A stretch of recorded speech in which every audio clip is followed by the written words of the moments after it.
Hi guys, welcome back to my another podcast. तो जिस तरह से जनाब ने अपने व्लॉग में बताया कि मैडम को क्या परेशानी है, मैडम के साथ क्या दिक्कत आ रही है, मैडम को क्या हुआ है, तो वो सुन के बहुत ज़्यादा शॉकिंग था क्योंकि किसी ने ऐसा एक्सपेक्ट नहीं किया था कि ऐसा भी कुछ हो सकता है। तो बेसिकली आई नो कि आप सबको अभी तक न्यूज़ मिल गई होगी कि मैडम को ट्यूमर है, उनके लिवर में ट्यूमर है, एक स्टोन है जो कि बहुत ज़्यादा बड़ा हो चुका है। मतलब जनाब ने ऐसा कहा कि वो टेनिस बॉल के जितना बड़ा है। आप समझ रहे होंगे कि टेनिस बॉल कितना ज़्यादा बड़ा होता है और उतना बड़ा ट्यूमर मैडम के अंदर है और इतने टाइम से है, लेकिन फिर भी एक शिकन तक मैडम के फेस पे नज़र नहीं आ रही थी। मतलब उनको देख करके, उनकी भाग दौड़ देख करके, उनके जो एक्साइटमेंट थी, उनका जो डेली रूटीन था, ये सब देख करके कोई इमेजिन भी नहीं कर सकता था कि मैडम को ट्यूमर हुआ है। मतलब मैडम के पेट में इतना बड़ा स्टोन भी है। क्योंकि देखो, नॉर्मल सी छोटी स्टोन भी अगर आपके पेट में होती है ना, तो आपको बहुत तकलीफ होता है।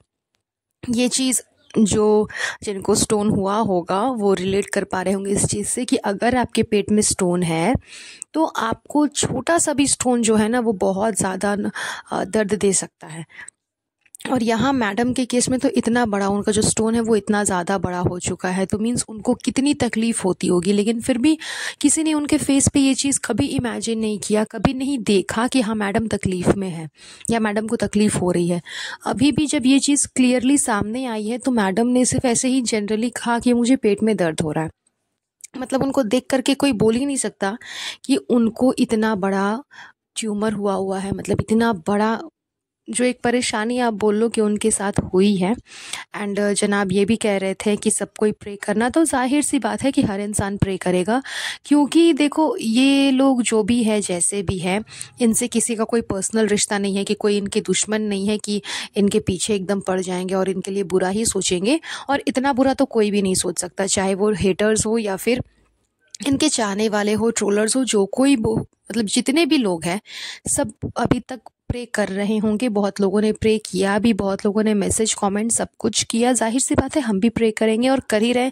मैंने ये न्यूज़ परसों ही सुना था, बट मैं पॉडकास्ट अपलोड नहीं कर पाई।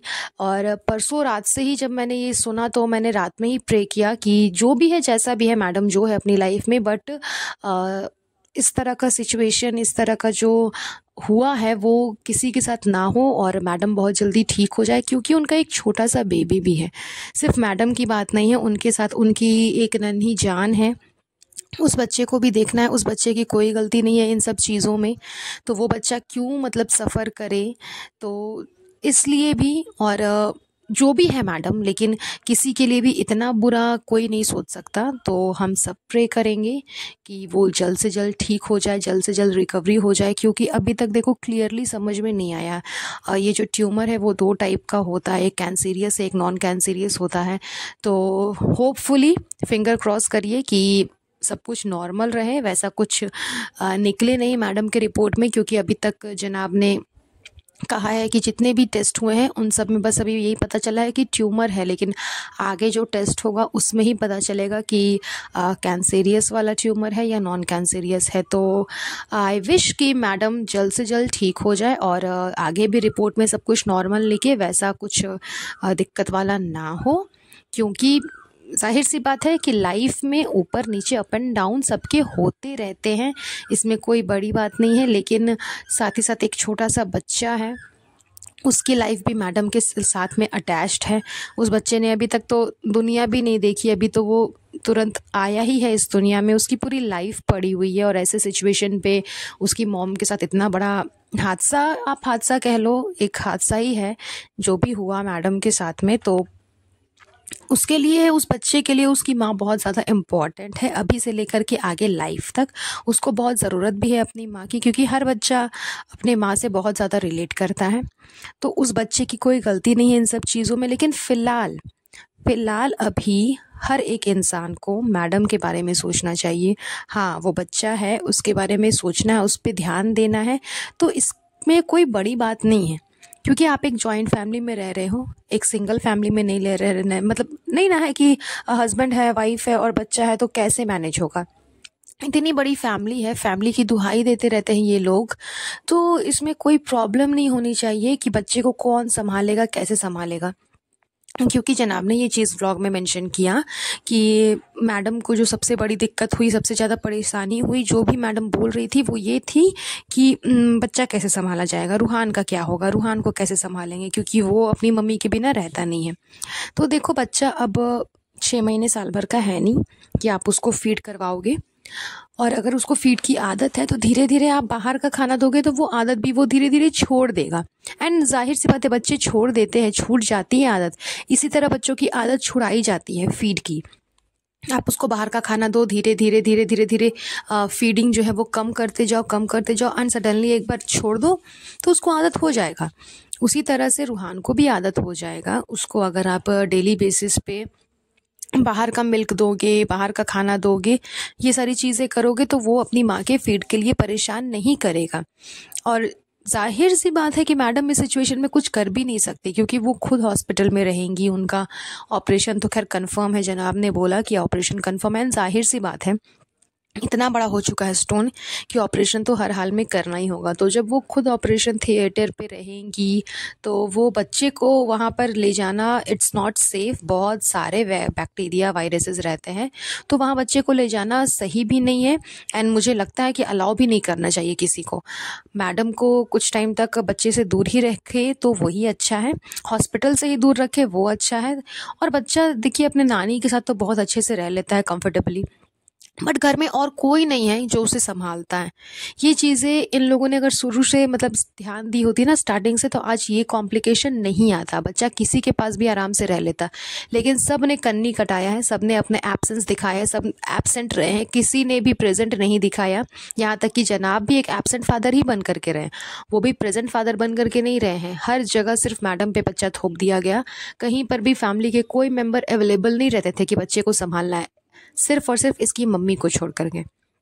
मैडम जो अम्मी अम्मी अम्मी अम्मी गुनगान गाती है, वहाँ पे उसको मम्मी मम्मी गुनगान गाना चाहिए, क्योंकि इस टाइम पे भी उसकी मम्मी ही बच्चे को संभाल रही होगी। अभी एक लेटेस्ट वीडियो आया है जिसमें देखने को मिला है कि पैप्स ने शूट किया कि मैडम और जनाब गए हैं हॉस्पिटल चेकअप के लिए, तो वहाँ पे रूहान उनके साथ में नहीं गया हुआ है। धर्मदादा है, रूहान नहीं है। तो जाहिर सी बात है कि रूहान घर पे है, और घर पे उसको उसकी नानी ही संभाल रही होगी, उसकी दादी नहीं संभाल रही होगी, उसकी बुआ नहीं संभाल रही होगी। बुआ का खैर छोड़ दो, बुआ खुद अभी उस स्टेज में नहीं है, ठीक है चलो, लेकिन दीदी है, भाई है, बहन है, कोई नहीं संभाल रहा होगा, सिर्फ और सिर्फ उसकी नानी संभाल रही होगी।